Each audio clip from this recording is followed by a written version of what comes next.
How's it going so far? That's a really good question.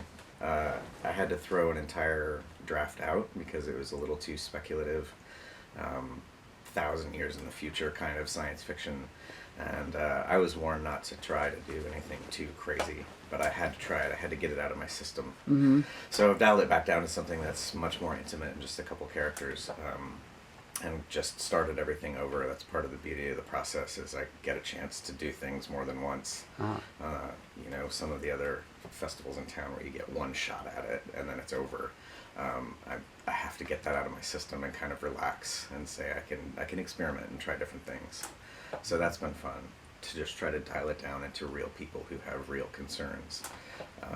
So right now I have a couple of former lab partners who are reuniting after a long break and are comparing notes about the state of their respective fields. And one is a pretty significant pessimist and potentially more of a pragmatist, and the other is a lot more optimistic and is looking for creative ways to stay engaged in her field.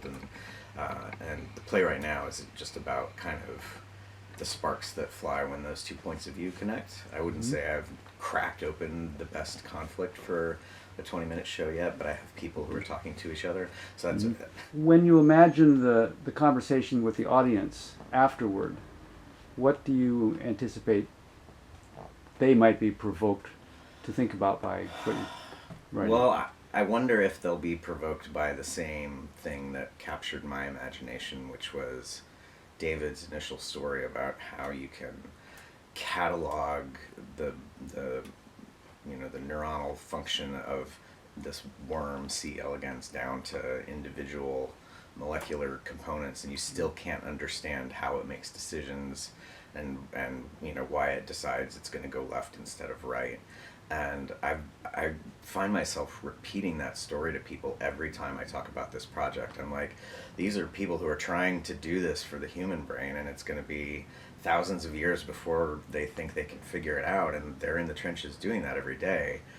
It's easier for me to write the other side of it, the character who has decided to move on to different kinds of practical applications and kind of tabled that problem for pure theoretical science and has moved on to doing things that are more likely to lead to therapies quicker.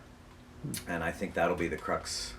I mean, that's certainly the crux of it for me, is that sense that pure science goes out and does, it seeks because the stuff is there and we need to know what we need to know about it. And the flip side is people need help right now, and what can we do in the short term to get there? I think that's a really fascinating collision of points of view. Mm-hmm. Yeah.